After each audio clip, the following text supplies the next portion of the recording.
আমরা সেই জানা কথা শোনা কথা শুনি বলি, কারণ কৃষ্ণ কথা কখনো পুরাতন হয় না, ভক্তের লীলা কথা কখনো পুরাতন হয় না।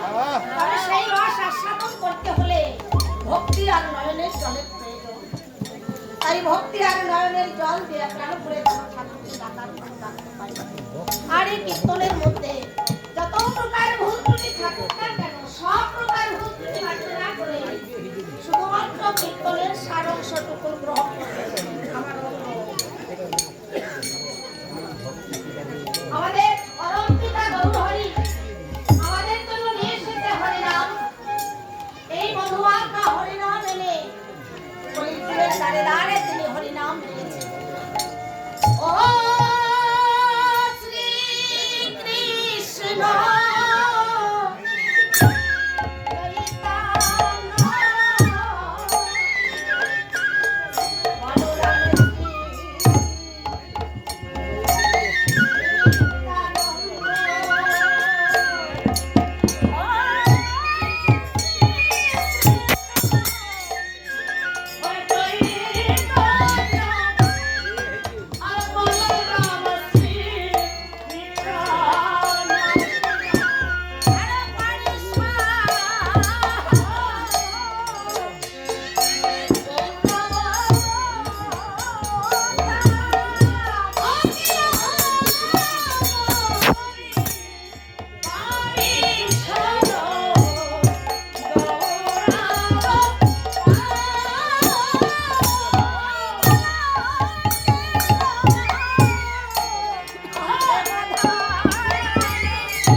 কথা দিয়ে এসেছিলাম, কথা আমি রাখতে পারলাম না, তাই আমার আচারে ভালো হলো। আমি যে জন্য এসেছিলাম ষোলনা নিয়ে ঘরের হাটে, সেই ষোলনা নিয়ে আমি বেচা কিনা করলাম, বেচা কিনা করলাম চোরা বাজারে, তাই আমার আচার ভালো হলো না। তাই আমি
একদম চোর।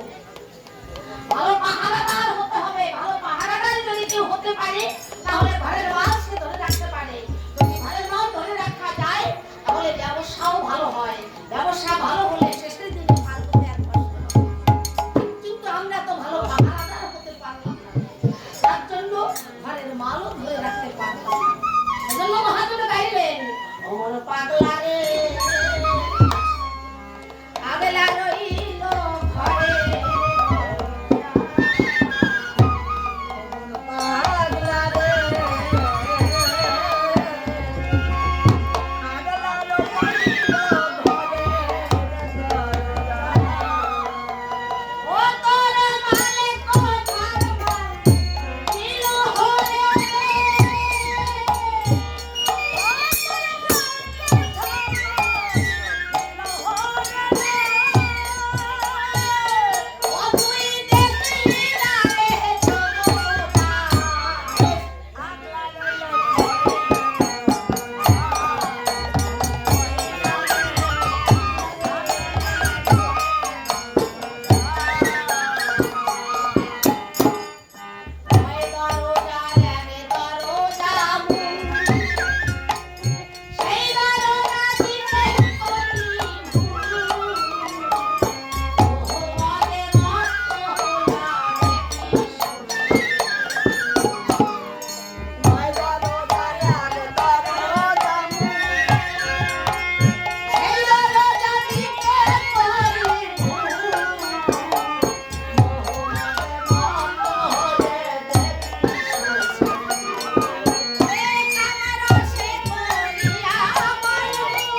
তাই ভবের হাটে এসেছি 16 আনা নিয়ে। আর ভালো হলো না। কেন হলো না? হাত দিয়েছিল গোবিন্দ সেবা করতে, করলাম না। কর্ণ দিয়েছিল কৃষ্ণ কথা শুনতে, শুনলাম না। কথা বাজে কথা শুনলাম। তরণ দিয়েছিল তীর্থ ধামে যেতে, পারলাম না যেতে। ভাবলাম শুধু, কিন্তু আশায় আশায় করতে করতে সময় শেষ। আশাইটা অনেক বড়, কিন্তু সময় অনেক কম। এজন্য গৌর হরি যাতে অল্প সময়ের মধ্যে আমরা উদ্ধার হতে পারি, এজন্য আমাদের জন্য সহজ পথ। সময় কম, আশাইটা অনেক বড়, আশায় মেটে না। অনেকেই ঘর সাজানোর সুযোগ পায়, কিন্তু ঘরে যখন সুখের দিন আসে তখন বিদায়েরও পালা আসে। অনেক বাবা মাই কষ্ট করে ভাবে তাল পাতার করে ঘরে আমি থাকলাম, কিন্তু আমার ছেলেটা থাকবে না। প্রত্যেকটা বাবা মার ইচ্ছা থাকে যে আমি কষ্ট করেছি, কিন্তু আমার একটা ছেলে, আমার ছেলেটা কেন কষ্ট করবে? তাই জীবনপণ চেষ্টা করে যাতে ছেলেটা বড় হয়, চাকরি হয়। দেখা যায় বাবা মার কষ্টের বিনিময়ে একদিন চাকরি হলো, সংসারে সুখের দিন নেমে এলো, কিন্তু এই সৌভাগ্য অনেকের ভাগ্যে ঘটলো না। সুখের দিন সংসারে আসে, বিদায়েরও পালা এসে যায়, কারণ সমাজে অনেক কম। এই অল্প সময়ের মধ্যে মানব জীবনের সবচেয়ে ভালো পাওনা হচ্ছে ভগবানের সম্বল। যে সম্বল না হলে শেষের দিনে ভবনদী পার করা যাবে না। তাই ভবনদী পার হতে হলে যার ঘরে হরি কথা শুনতে হবে, কিছু দান করতে হবে, সাধু বৈষ্ণবকে হস্ত দ্বারা নয়ন দিয়ে কাঁদতে হবে, কৃষ্ণ বলে কাঁদতে হবে। কাঁদলে কি হয় জানেন? কৃষ্ণ বলে কাঁদলে চোখের জল শেষ হয়। আর যদি শেষ না হয়, শেষের দিনে পারে যেতে আপনাকে কষ্ট হবে না। তার কারণ যেদিন আমরা সমাজে ভগবানের কিনারায় গিয়ে দাঁড়াবো, সেদিন ভগবানের কর্ণধর বলবে, তোমাকে 16 আনা দিয়েছিলাম, ফিরিয়ে দাও। 16 আনা না দিলে আমি পার করবো না। সেদিন চোখের জল দিয়ে দেহটাকে গোবিন্দ চরণে সমর্পণ করতে হবে। 16 আনা আমি হারিয়ে ফেলেছি, এখন আছে আমার শুধু চোখের জল। এখানে যদি আপনারা 1000 টাকার নৈবেদ্য দেন, ভক্তি আর নয়নের জল না দিলে কি ওই নৈবেদ্য গোবিন্দ সেবায় এমনি মতো এই দেহটাকে শেষে দিলে যদি গোবিন্দ চরণে সমর্পিত করতে হয়, তাহলে কোথায় থাকবে আপনার কোটি কোটি টাকা ব্যাংকে? গোবিন্দটা চাইবে না। কোথায় আপনার 500 বিঘা সম্পত্তি থাকবে? ওটা চাইবে না। সেদিন গোবিন্দকে দিলে একটু চোখের জল, আর কিছু দিতে পারবো না। তাই মায়ের কান্না কারণে সেদিন চোখে জল থাকবে না। নৌকা বিলাস শুনেন না? ও সখীরা, তরি ডুবে যাচ্ছে, জল জল ভালো না, জল খেতে পারছি না। কারা বলছে? লীলার মাধ্যমে বিশ্ব যখন চিত্তে বোঝায় যে আমাকে 16 আনা দিতে হবে, এই 16 আনাটা ধরে রাখতে হবে, তা না হলে আমি পার করবো না। জল নাই না, জল না হলে তো পারে যেতে পারবে না। অনেকেরই চোখের জল আসে, জল না হলে পারে যাওয়া যায় না। এদের বাস্তব জানতে শেষ বিদায় বেলা চোখের জল আসে। আসে কেন? অনেকে ভাবে ওটা হচ্ছে মায়ার জল। না, মায়ার জল না। সারা জীবন ঘুরে তো মায়ের কান্না করলাম, সারাটা জীবন ঘুরে শুধু অভাবের কান্না, দুঃখের কান্না, কিন্তু সেই দিন মায়ার কান্না। তুমি আমাকে দিয়েছিলে যে সম্পদ, এতদিনে আমি বহন করেছি, দেহটা আমার না। পিতার চার, মায়ের চার, গুরু দিয়ে 10, 18 মোকামে ফেরে মহারাজ,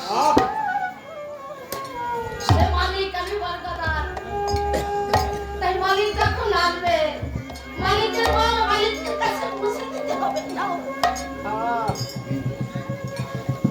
এতদিনে দিয়েছিলে তুমি, এখন তোমার মাল তোমার চরণে সমর্পিত করলাম। হ্যাঁ করবে, তবে আমি তোমাকে 16 আনা দিয়েছি। দাম দাও সোনা না হলে আমি পার করবো না যেদিন তুমি এইভাবে এসেছিলে অমনি রে সেদিন তুমি বলেছিলে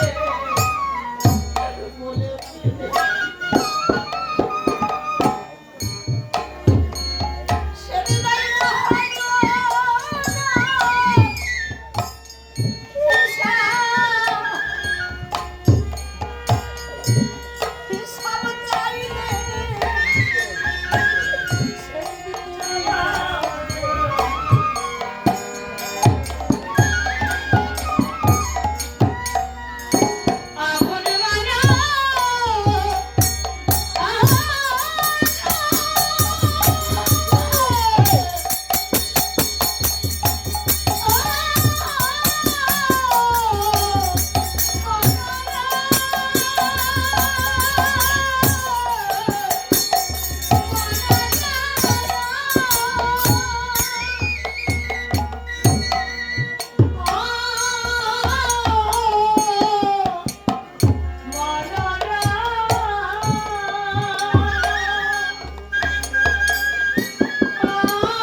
খেলনা দিয়েছে ভগবান, যে খেলনাগুলো পেয়ে বুঝতে পারছি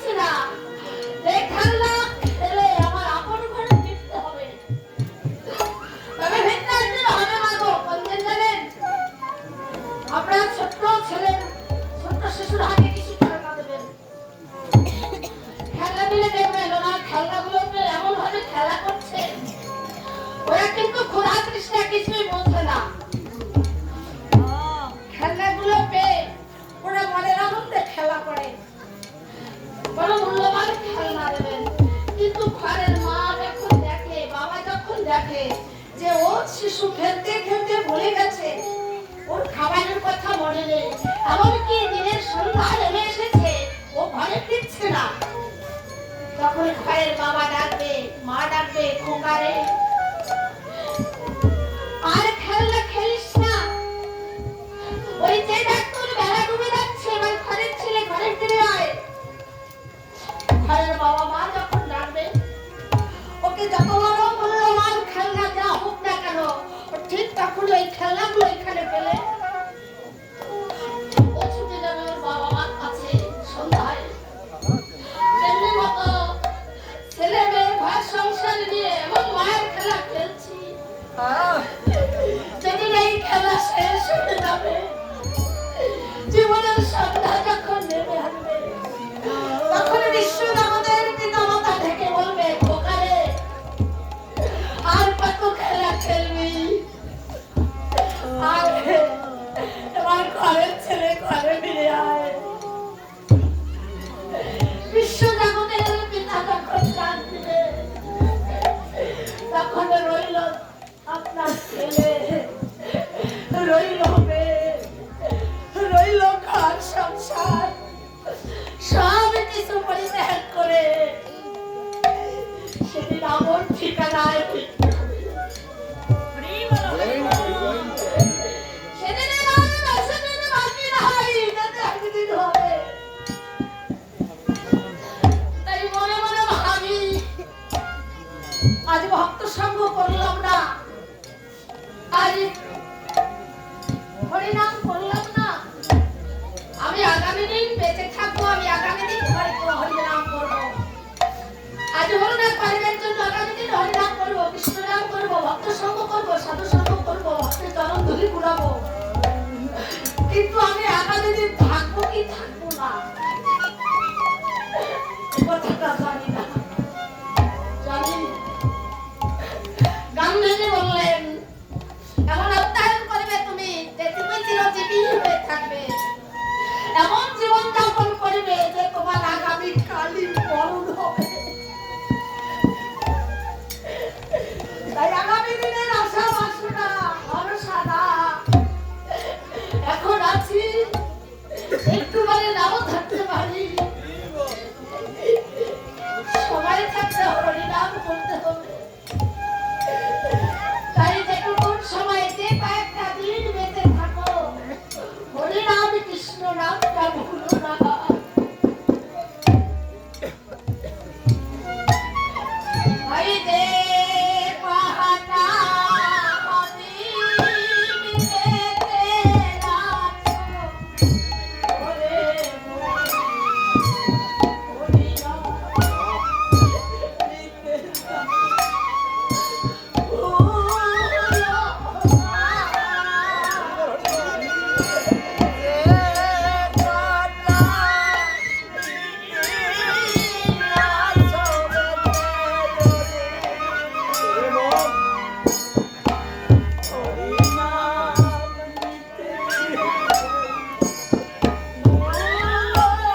থাকে এই সাধুর বাজারে মধুর কৃষ্ণ নাম।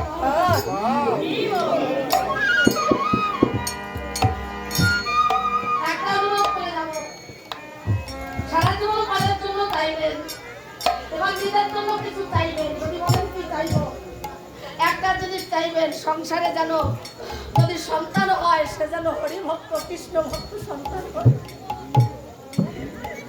যদি একটা হরিভক্ত কৃষ্ণ ভক্ত সন্তান হয় তাহলে ও আপনাকে কিছু না দিতে পারলো বিদায় বেলায় মনে মনে ভাববে বাবার কানে কানে একটু হরিনাম কৃষ্ণ নাম।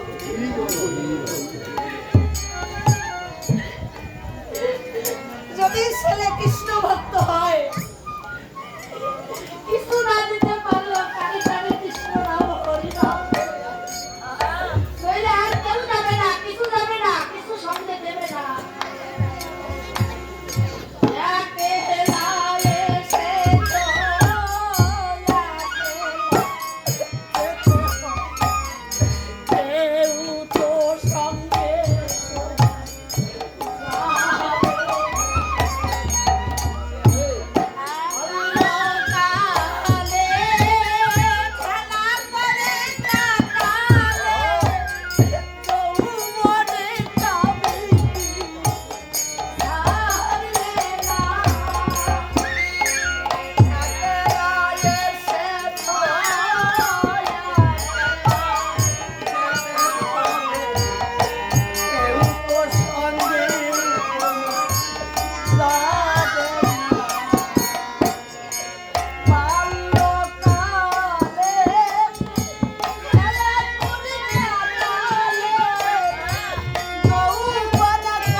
সর্বশাস্ত্রে কয় লবা মাত্র সাধু সঙ্গ সর্বপাপ যায়। সাধু সঙ্গ করলে জীবনের সব পাপের খণ্ডন হয়। কোন শাস্ত্রে বলছে? সব শাস্ত্রে বলছে। তাই জমিদার লালা বাবু তার বিষয় সম্পদ পরিত্যাগ করে বৃন্দাবনের পথে চললেন, একমাত্র সেই ভবপালের সম্বল পুরাবার জন্য।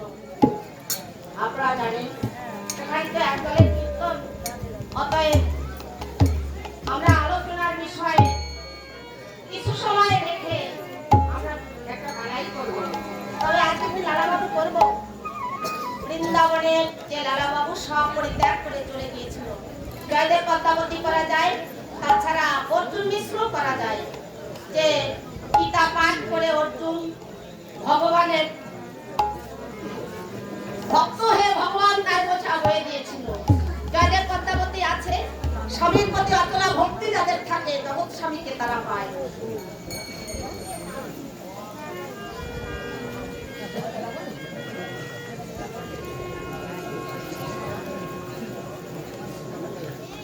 তো কি লালাবাবু হবে?